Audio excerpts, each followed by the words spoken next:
Welcome to the Superhero Rundown. I'm Deadpool. That's Deadpool. Deadpool. Blind Al. So, we just got back from seeing our movie called Deadpool, and what do we think? It was really, really, really funny. It was really It's good. everything that you wanted in a Deadpool movie. It's gonna make enough to make a sequel, maybe. Well, if you go at least, I say everyone see it at least twice, then it'll definitely have sequel money. Yeah, definitely. So, And Al's sleeping right now because he's very old. Or she, it's hard to tell depending on the actor. You're giving Al a gender. Like Tumblr doesn't like that. Oh, that's true. That's right. I mean, dude, you can't piss off Tumblr fans because have you seen them? They're fucking what? Anyway, so well, I think the problem with the internet is that you haven't seen them. Blind Al, shut the hell up. Anyway. Thanks, Al. So, the movie was really good. I like my counterparts, Deadpool and Blind Al, all think that you should not take your children to go see this movie. Definitely not. I mean, like middle school. Middle school is okay. We're cool with middle school kids. No, they're gonna sneak in, and for them, you know what? I grew up with that sort of shit, so you know what? They'll see titties at the strip club. Exactly. Yeah, but we're not. You know what'd be funny? Don't take an 8-year-old to go see this movie. You know what'd be funny if they were like, "We're cool with the heads being sliced off, but what was up with the titties? Yeah. Think about this horrible film." Not to mention how many fucking F-bombs are in this movie. Yeah, I mean, and a lot of cocks. How many rolling heads are in this movie? Also cocks. A lot of cock Like jokes. drawings of cocks, cock shots. You see, you see Ryan Reynolds' dick like it's nothing. You really do. So anyway. Like in a fight scene. So he hangs down. Like, before we go any further, obviously we like this movie, but from here on out, spoilers. Yeah. Spoilers. Clever word. Don't drop the nuke. Don't be this guy. Dropping the bomb. Not happening. Okay, so hilarious. I can't breathe in this. Drop the axe. So spoilers. This movie was phenomenal. Phenomenal. Nobody can fucking talk. And I just want to say that this is probably the best comic book to movie adaptation I've ever seen, besides Captain America: The First Avenger. And Iron Man. We said Iron Man. The origin story part. The origin story of Iron Man. The modernized part. I mean, this is probably a pretty faithful adaptation, and I really thought that it was like one of those movies that like. To kick off the superhero movies that we get this year, it was really good. I mean, we're getting 5 this year. We're getting Deadpool. We're getting Batman vs Superman, Suicide Squad, X-Men Apocalypse. Am I missing? Doctor Strange. So we're getting 6. Yeah, we're getting 6. So this was a great way to kick off the year. And what do we think about Ryan Reynolds as Deadpool? Oh, you could tell he really wanted this movie to happen because he fucking made himself Deadpool, basically. This is one of those times where a superhero who is cast as, like, the person who was cast as it needed to be him. Yeah. I want to say this. Okay, if you love The Mask from the 90s, you're going to love this fucking movie. It has all the action, all the humor. The wall breaking? Yeah, but it cranks it up to the to rated R status. And it just does not give any fucks. And it's completely enjoyable. What I really liked is how the movie did the flashbacks. Yeah. The flashbacks were very great. Well paced. Very well paced, unlike Arrow season 1. Here's the thing: when they tell you that it's a love story, they're not joking. Yeah. It really is a love story. It's one of the best romances I've ever seen. Wait, tell them what you said. What did you say when we were at that place? You said something about it's like a man and his. You said something. Come on. I'm trying to remember. What was it? Yeah, a man and his whore. Or something. Oh yeah, man and his hooker. A man and his hooker find love. Yeah. Without any cost to his wallet. I mean. No, because when they went to the arcade, they did go to the arcade. He paid money for that. Yeah, he did pay to hang out with her. But the idea is, okay, so he's this, not vigilante, he's just a guy who kind of... He's a merc. Yeah, he's a mercenary, he just doesn't give a fuck. But, like, he used to be a mercenary who did, like, hardcore shit, but now he just kind of, like, helps out kids whenever they have, like, stalkers or some shit like that. Basically. Yeah, and so he hangs out with these, just with a bunch of fucking ne'er-do-wells, and they have a thing called a Deadpool, which is where you put up money to see who's going to be the first to die from this or that or the third, because they're always like getting into shit. And so he's having this great relationship with his lady, and then randomly he finds out that cancer. Yeah, he has cancer, and so he's like, well, I'm fucked, and you know what? He doesn't want her to see him in puking, dying. So he says, all right, I'm just gonna leave. I don't want to cause you any heartache. So I'm just leaving, and like he's kind of like Stonewall like that. Yeah, and then so he goes through the experiments, and through the experiments he finds out that he's never going home. So he decides, fuck this, blows the place up like you do, and the genius way that they do it too. Yeah, it's very genius. Like I don't want to give away too much about the movie. We did say the important thing being the important thing being is that this movie kind of does exactly what Days of Future Past did to the X-Men trilogy. It completely wipes and even makes fun of. Oh yeah, there is a reference to the origins that you all love. And the best thing is that being both a fan of the comic and of the character itself in its various portrayals, this is the movie that we wanted to see when Wade Wilson was announced as cast of Wolverine Origins. You have a character who's not afraid to break the fourth wall, who's not afraid to splatter, kill people in creative ways, but still does things, and he still believes in some way that he's somewhat of a hero. He'll still do things for the right reason. It's just he's willing to pull punches that heroes won't. Yeah, like he is, like he makes no qualms. We've gotten into the PG-13isation of superheroes, where it's like they always have to be the good guy. They can't kill anybody except for unnamed characters on screen. If it's main character, all of a sudden they can't kill them. What I really liked, and this is not really a spoiler for the plot, but one of the things that I really liked about the Deadpool movie was like he was leaving the X Mansion because Colossus is in it with and he goes, hey, so it seems like there's only 2 of you in this giant house, and like it's like the studio couldn't afford more X-Men. How about that? And now that's a fourth wall break. That is the greatest. I think that was making no qualms. That made the movie for me. That made it for me. Fourth wall break is when Colossus was taking him away in the handcuffs, and then he was like, "We're gonna bring you back to Professor X." He's like, "Which one, Avery or Stewart?" These damn timelines are so hard to keep track of. Yeah, that was a very good one. A lot one. of X-Men jokes, because well, yeah, and also because Deadpool is a X-Men character. Yeah. Technically. And the important thing being is that it's kind of hard to keep a superhero movie fresh. We kind of started noticing this trend, especially with big blockbuster movies like Age of Ultron, where it's almost as if the action and the story isn't enough to really keep our interest. And it's not that our audience is getting dumber, it's just that Hollywood is somewhat patterned into this specific pattern. Yeah, and they're not trying to break the mold. But I think, and I rarely say this about Fox, but I think Fox blew it out of the water with this one. Like, I really think that they did break the mold with this, and I really think that they dropped the bomb on them. They definitely dropped this bomb. They totally. We don't know anything about that bomb, but yeah. And I really liked, Vanessa, the girl, was actually really cool. She was great. Yeah, I liked her as a character. Like I liked that she was a supporting character, but she wasn't. She wasn't lame. She wasn't a lame love interest. Like Wade had disappeared for a while, and it's not like she's all happy seeing. Like she fucking beats him up. Yeah, she punches him.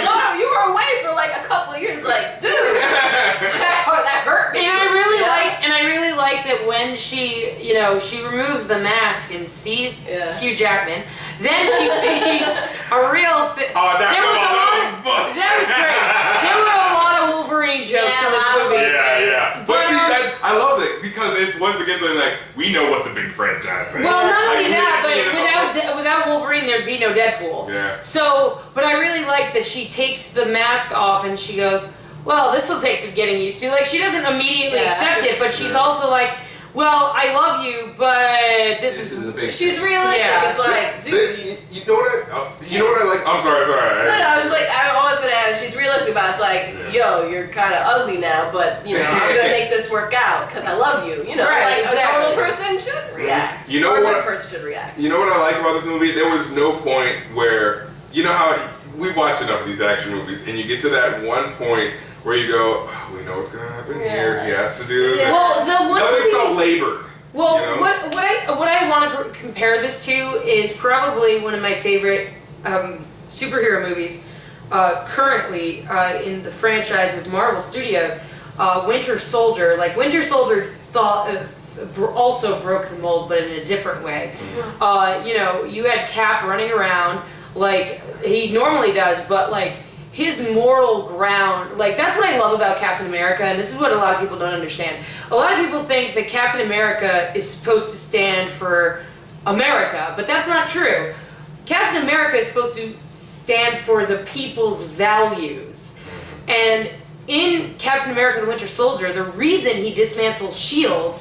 and like brings down S.H.I.E.L.D. and brings down the helicarrier and attacks Washington, like, and all this stuff is happening and going on. The reason he's doing this is not because he's like, well, I fucking hate everybody. It's, no, Hydra has been inside this organization for how long, and you people didn't fucking know about this? It's like the institution isn't important, it's the values. Like and because of this, because Captain America so believes in the freedom in the will of the people, he literally just goes, no. He stands up to Samuel L. Nick Fury Jackson and says, no more S.H.I.E.L.D., none of it. I'm done. We're breaking this down. It's never gonna happen again. We'll rebuild it. Don't give a fuck, but right now we gotta kill it. And the other thing Jess brought up that's really important, and I like to stress, is that there's the thing that's changing with superhero films is that they're just written well. Yeah. And the important thing is you're starting to notice this trend. She brought it up with Winter Soldier. Winter Soldier is a superhero movie, but it goes more like a political thriller. Yeah. Guardians of the Galaxy is an old-fashioned space romp, but it has the nice 80s nostalgia meshed so well with it. And Deadpool knows exactly what it is, it knows exactly what the fans want, and it gives us that. And it knows how to push the right buttons. It knows how to push the right buttons, but everybody's written well. All female characters, all male characters, everybody serves a purpose. Everybody's notable, everybody's important. It's a really good ensemble cast. Yeah, that's definitely true. And I think that a lot of the fun for me and why I actually started the series in the first place was because a lot of people were like, oh, superhero movies, that's just a bunch of shit, you know? And I'm like, no, actually you can learn a lot from superhero movies. And one of the things that I think that, which sounds cliche, but it's true, is that one of the things we learned from Deadpool is that love is always going to be there, but it's not always going to be a smooth road.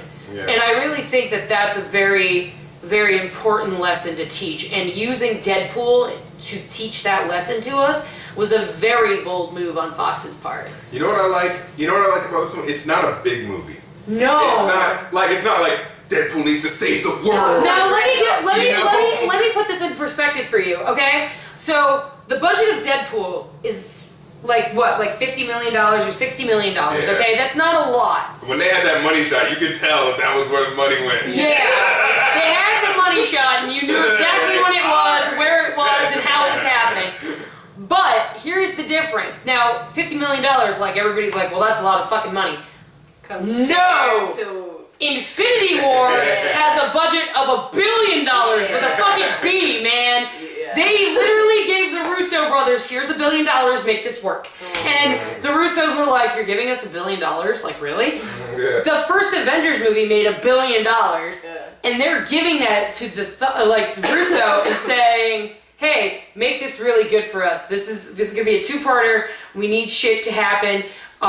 You do you guys, because you're really good at Captain America movies, but make Infinity War like you made Captain America movies really awesome. So the Russo brothers are currently trying to figure out how they're going to do Infinity War with $1 billion, which honestly it makes a lot of sense considering if you've read Infinity War, you know kind of what you're in for a little bit.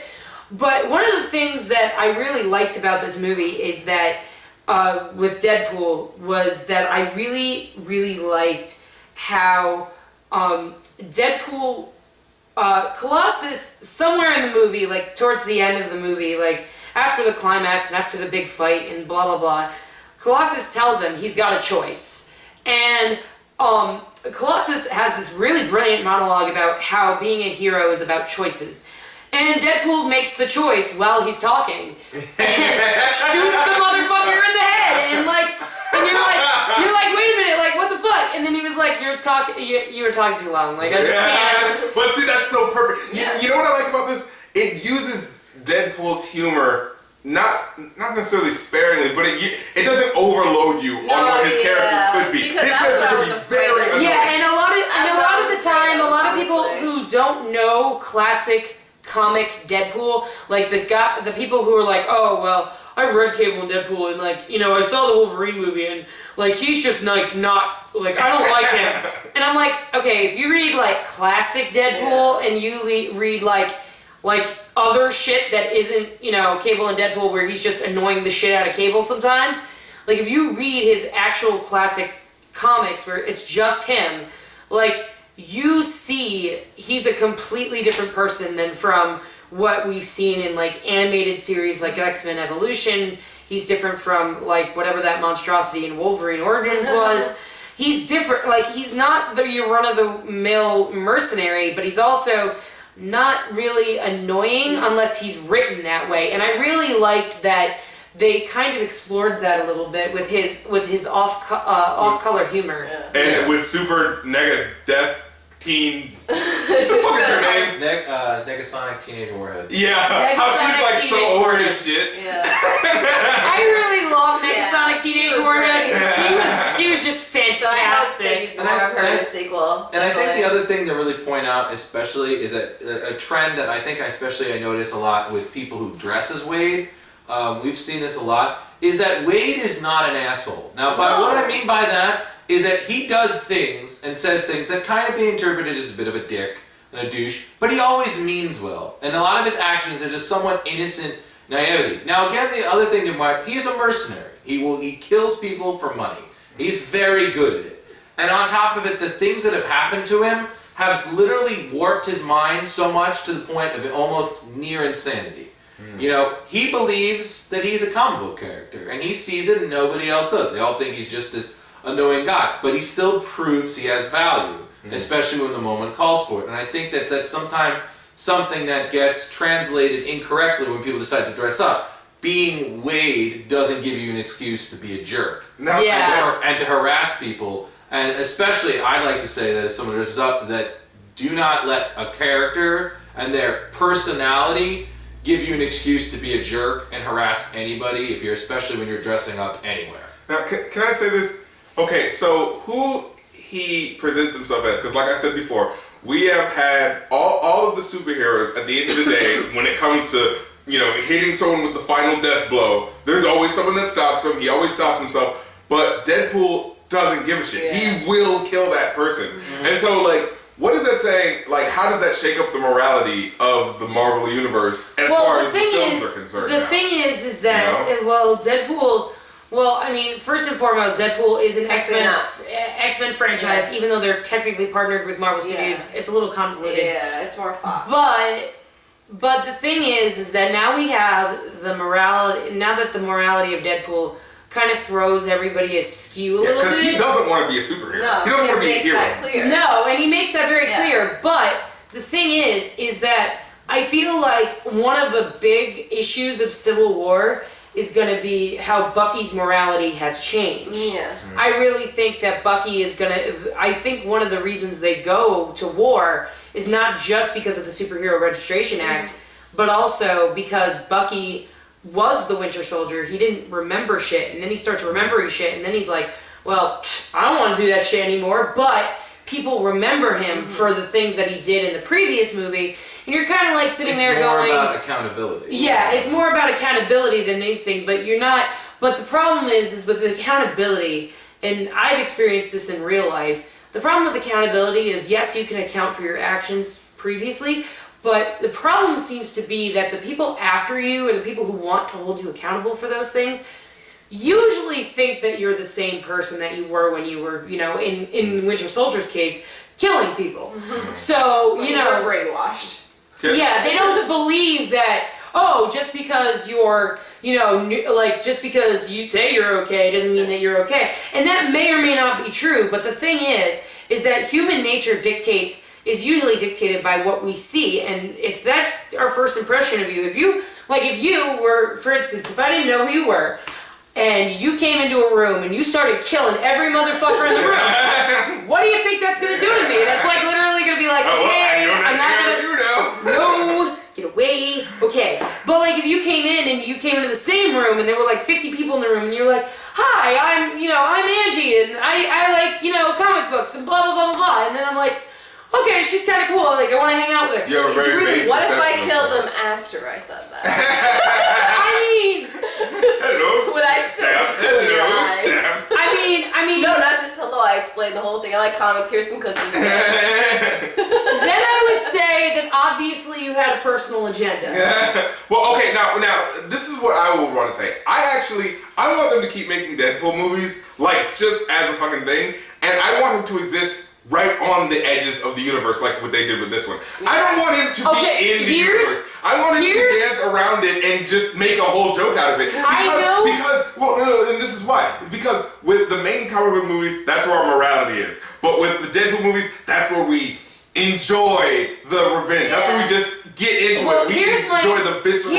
You know what I'm saying? And now here's my issue, and this is one of the reasons why I'm really angry at Marvel to begin with. Marvel in the early 2000s sold some of their rights off. Stupid. They were desperate. They were young and reckless. Why are you just talking about accountability? Marvel shit. Stick to your guns, Jessica. Go by your. Sorry.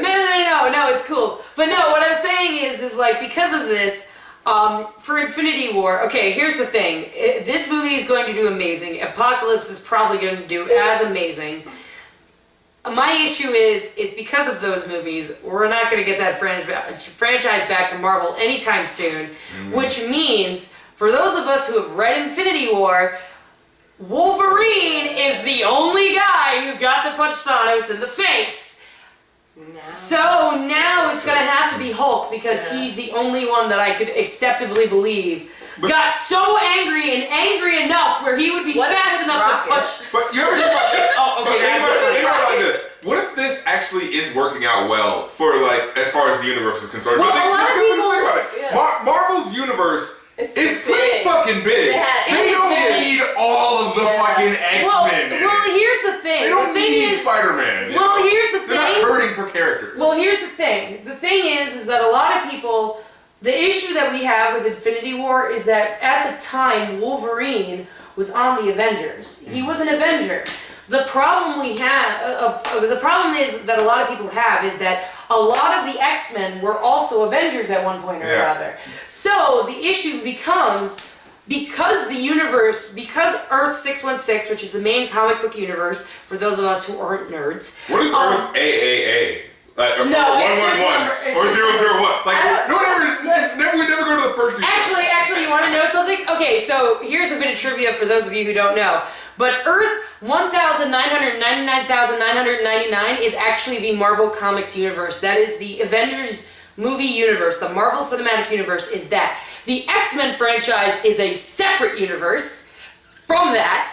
Which is really fucking weird. That's the reason why they just can't come together, because unless they actually do get the franchise back, then someone will just punch the universes together. Well, at that point, I would just say, listen, Jean Grey, become Phoenix, and punch a hole through the universe. I mean, at that point, that's what I would do. But what I mean is, like, I really like the idea that there's this subsection of famous characters that they literally can't use right now. Like, I like that in a way, because it means you can't just throw characters at shit, because that's what happened with Spider-Man 3. Well, what I really like about this is that we're really at a point where we're introducing characters who aren't as popular, but that are fun. For example, like the Netflix series, which I will be taking a look at this month and next month. I will be looking at Daredevil and Jessica Jones. Yes. But the thing is like with that universe, that little mini universe within the Marvel Cinematic Universe, we're looking at Daredevil, we're looking at Jessica Jones, we're looking at Luke Cage, we're looking at Iron Fist. We're looking at lesser known characters who are not Captain America or Hulk or Iron Man or any of those guys. We're looking at Captain Marvel, we're looking at Black Panther, we're looking at the Guardians of the Galaxy, which, by the way, if you are not a huge comic book fan, you don't have any fucking idea who those people are. I had no idea who the fuck they were.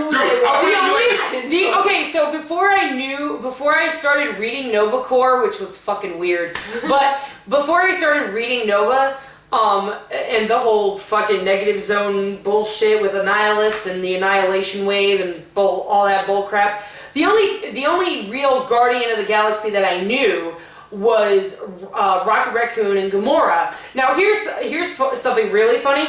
Groot is actually a king. Not a lot of people know that, which is really funny. I like if it was shown. I'm like, I'm not surprised. He would seem the regal type. Yeah, a man, a few words. and it's funny you bring that up because they're doing the Inhumans as its own separate movie. Going in with Agents of Shield.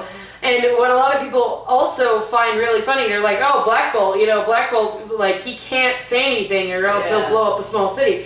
And I'm like, well, it's not that he won't say anything. It's literally, his philosophy is if he's going to speak and he's going to destroy a city, it better be well worth it. Yeah. So that's why his wife, Medusa, talks for him. It's not because he doesn't want to talk. It's literally, his philosophy is, we don't want to say anything that isn't worth saying. Mm-hmm. And I think that that's really important. And I also think that Doctor Strange coming into the mix is just going to be fucking whoa. So bring it back to Deadpool.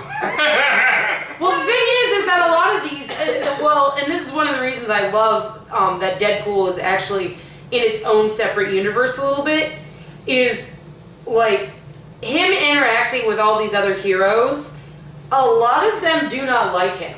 A lot of them don't. They actually like flat out hate him. There's that one part where it's like, I'm not talking to you, I'm talking to these guys. Yeah, and it's really weird because a lot of superheroes do not like him because of his questionable morality at best. Yeah. And the other thing they don't like about him is that he's very